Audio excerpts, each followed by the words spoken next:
21-year-old Max Hill is with us now. Of course, we watched him grow up, son of Johnny Hill, who raced modified division. Of course, was a very accomplished motocross racer before he went into the dirt world. As for Max, well, he ran Brewerton and Fulton last year, had a 12th to 6th. They had some engine problems over the course of the season, and one of those engine problems happened after what looked like it was going to be a real good day. He qualified for the Outlaw 200 through his heat, which obviously is quite an accomplishment, but then the motor went at lap number 175. He had some changes in the way things went. We'll go through that as well. First of all, how we doing? I'm doing great. How about yourself? Good. How's life after college? It's great. It's good.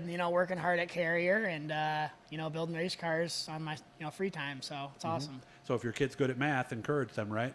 It's 100%. Yeah. So I hear for a lot of cases, they'll come looking for you rather than the other way around, right? Yeah. I'm definitely can help in a bunch of different ways. So, I'm glad to lend a hand when I can, Something changed last year. I remember I talked to you at Outlaw Weekend, and your dad brought this up. You told me you were ready to maybe do something else. Yeah, we had a weird, end of second half of the season last year.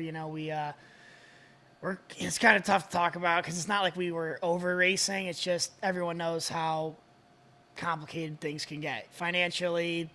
My dad and I work full-time jobs, and it's we had kind of decided maybe it was time for something new. Things were getting a bit, tight, and just it's a lot of work. I mean, you know what it takes to compete at the top level. But luckily, Brian and Harry Murphy came along, and now I get to race for them full time.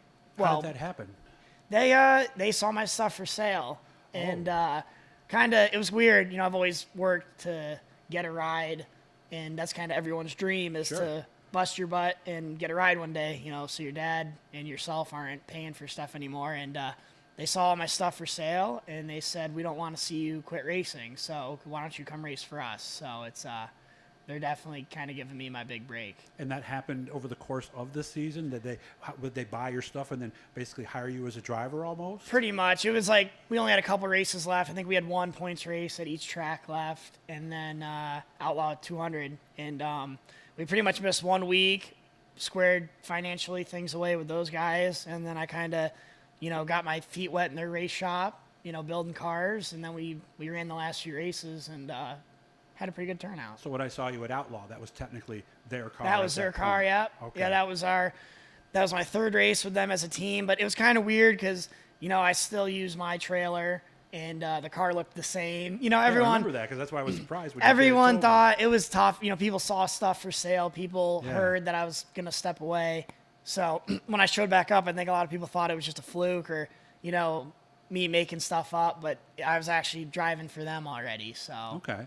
So now as we look ahead, is that what's going to continue at this point? Yep. So we're building cars, and I'll be racing a big block Friday nights at Brewerton. Oh, nice. And a small block at Fulton every weekend. Yeah, 'cause so, you've had a small block the last few years against the big blocks at Brewerton, right? Yeah. So we've been running only small block this whole time. So now I'm going to be able to balance 2 different cars at 2 different tracks and, save my equipment a little bit better, not beating on a small block every weekend. So. Nice. Got to thank everybody at Jammers. That's where we are, of course, for the winter warmer for Brewerton and Fulton Speedway. Second year they have done that.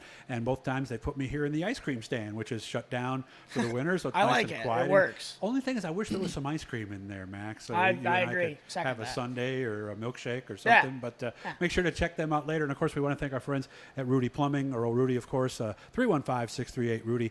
Real easy to remember. So whether it's a small job or something at 2 in the morning, they are the people to call. So how do those cars look right now? I mean, are they getting close to ready, and are you still working on them?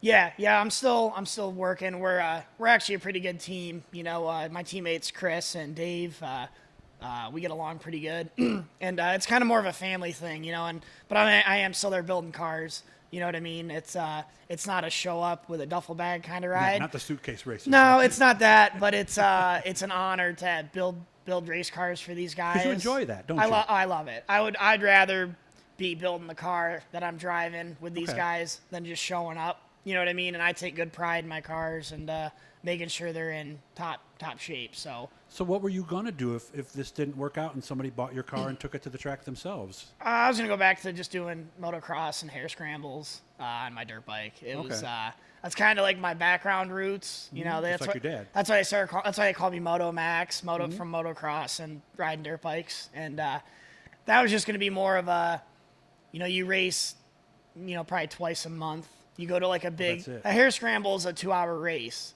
So when you race every other weekend, you're racing for 2 hours straight, and it's a different sport, and it was just going to be something a little easier on our shoulders. But Okay.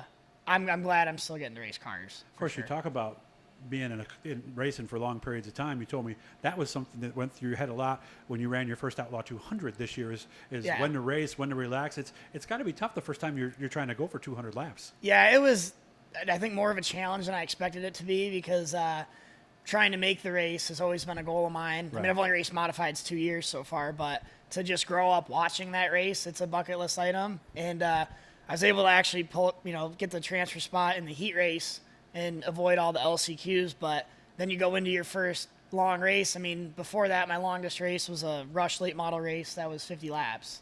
So now I got to run Times 4. Now I got to run 200, and Yeah.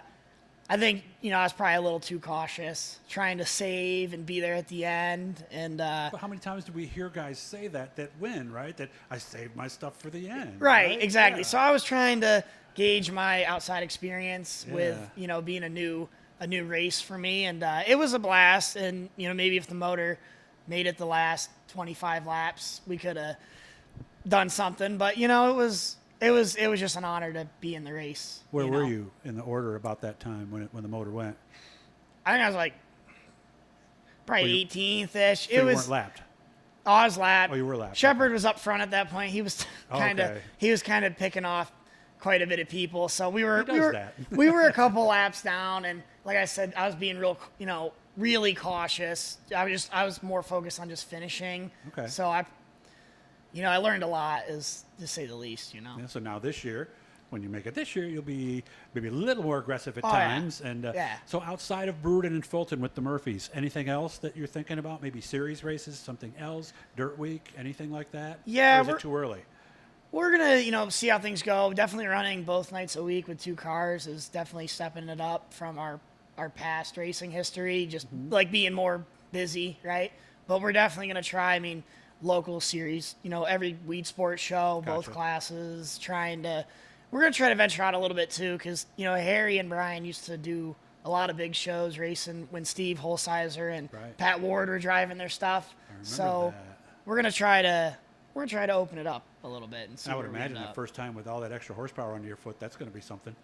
It's cool. Yeah, it's I actually drove a big block before ever driving a small block. So I do remember that. thanks to Sean Beardsley, he let me race or test his big block one weekend before my small block was finished 2 years ago.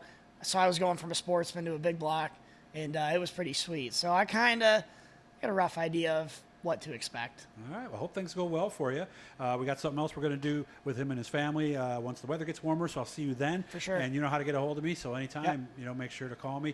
Guys, leave a like, subscribe, turn on those notifications. And like I said, if there's anybody we haven't gotten to that you want us to get to, send us a message either on Facebook or here on YouTube. Good to see you, Max. Good Thank luck you, this man. year. Appreciate it.